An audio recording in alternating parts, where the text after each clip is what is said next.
crackpot, though, about the 127th Merseyside derby. Everton taking on Liverpool, with centre-back Glenn Keely making his debut. King. Hansen in so fast. And leads the charge. Rush to his left. Onside. Ian Rush. 1-0 Liverpool. Brilliant goal. Marvellously made by Alan Hansen. And put away by Ian Rush with the minimum of fuss. Hansen. Oh, Keely could get caught here. Douglas. Oh, he's pulled him back. And is that the goal scoring opportunity denied? And on his debut for Everton, Glenn Keely is sent off. So, just 32 minutes for Glenn Keely, and that was it. He was never seen in an Everton shirt again. Rush. Deflection. Has taken it in. Ian Rush will claim the goal, his second of the match. Dalglish. Look at that. Rush is through. This could be history here for Ian Rush if he scores. He's hit the post. He might score now. He has. And it's the first hat-trick in a Merseyside derby since 1935. And this is where Liverpool have made the game look so easy. They've come out of defence, got into their stride, and seem to get an extra man through. It's Ian Rush. Can he score his fourth? It looks as though he has. Yes. 5-0. So 4 goals for Ian Rush, and as if to add insult to injury, he then asked Everton's Kevin Radcliffe to run him home. But did he want to rub it in? He never really talked about it, Ian. Getting back in the car, he never really went on about the match. I mean, that was Ian. I mean, when we went on international duty, we never ever talked about Everton and Liverpool or ourselves.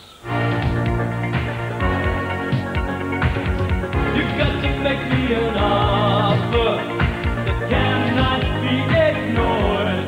As BBC football commentator John Motson warms up for a First Division Needle match, detailed plans are being laid to deprive him, the BBC and ITV of the rights to bring league football to a mass public next season.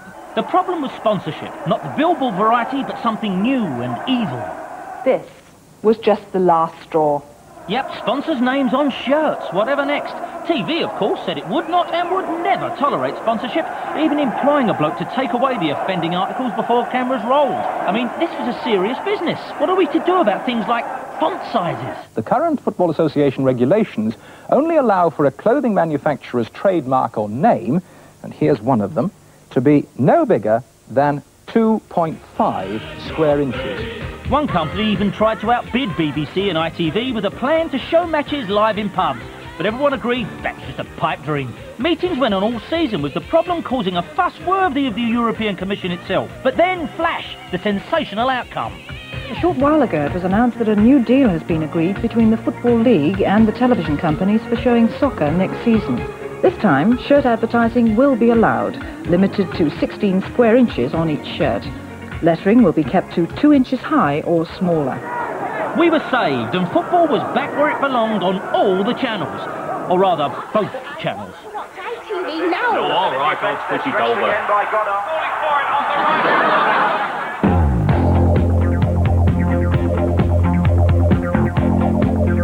At Watford, a football revolution was underway. Manager Graham Taylor was taking the football club back to the community. The exciting, if a little romantic notion was that whole families had once flocked to football, and at Happy Vicarage Road, they would do again. Fair enough, except that things went a little bit OTT.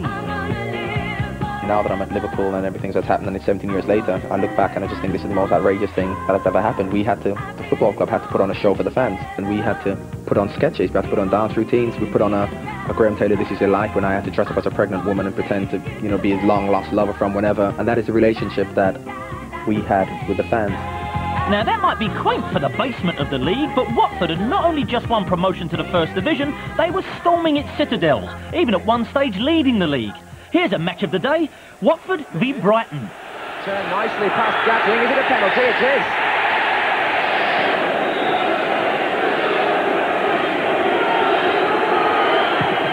And 1-0 to Watford. And the top goal scorer gets his 11th of the season.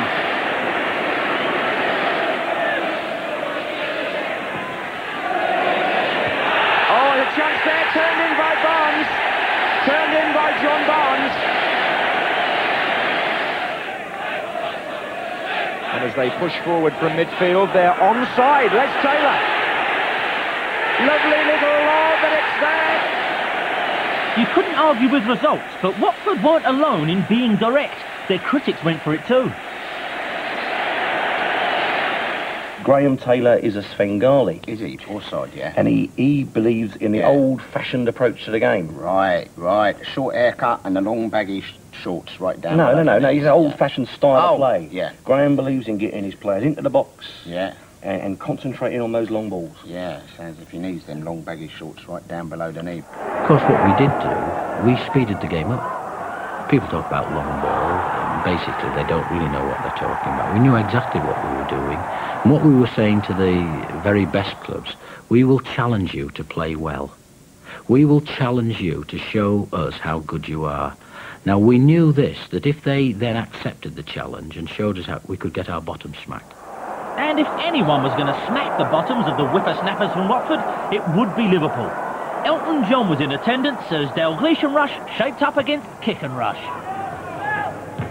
Neil's clearance to Dalglish. Beautiful turn. Oh, and on for Rush. What a perfect through ball. And what a brilliant goal. Ian Rush celebrates the goal, but Kenny Dalglish, the creator supreme. The creator supreme. There's one in the eye for Christians everywhere. Dalglish turned away. Rush helped him. And a lovely return ball as the 1-2 worked again. Penalty. It had to be.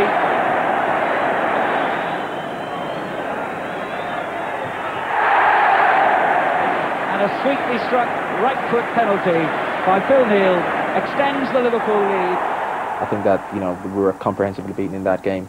But everyone used to come to Liverpool and lose then, so that was no big deal. I think, looking back, that Graham Taylor did a remarkable job there. Not only to get Watford up, but to be challenging for the title. So Liverpool had moved 5 points clear by the end of the year, with 4 points separating a chasing group of 7 clubs.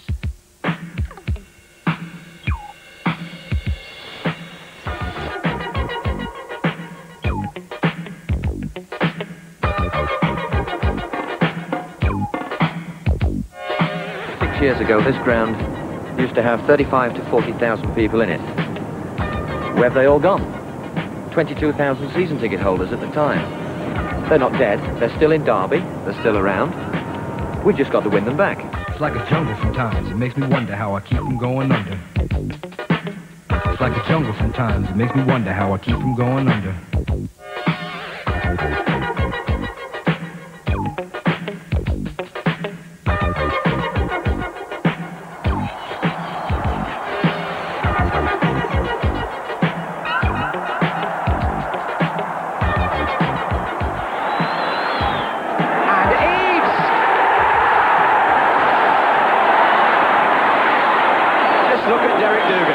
Then I believe that Wolverhampton Wanderers, and you can hold me to this, Wolverhampton Wanderers will change the whole structure and the whole future of football in the United Kingdom. After a promising start to the season, Man City's John Bond is pondering his future following a nosedive down the table. Let me know. Should I stay or should I go? But an FA Cup run starting at Brighton could provide the lift. Brighton in blue shirts. It goes towards the unmarked Smith. Case with the shot. It's deflected and it's in.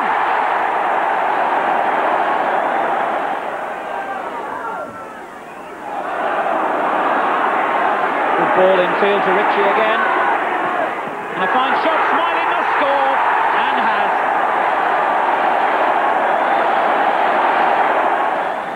Robinson chasing into that gap and keeping the ball in play. Case reads tackle on Ritchie. Play on, says the referee. Grealish. Oh, nice skill. And a good ball too. Oh, what a magnificent goal. Robinson the scorer. Grealish the creator. With a minute to go. Brighton break, looking for another goal with Robinson. And they get it. So Brighton finish in style. Putting salt in the wound, 2-goal Michael Robinson was a former City player. As usual, it's torture for John Bond, who does resign. Job satisfaction is the one big thing that I want, and I just felt that maybe I wasn't getting as much job satisfaction as I ought to.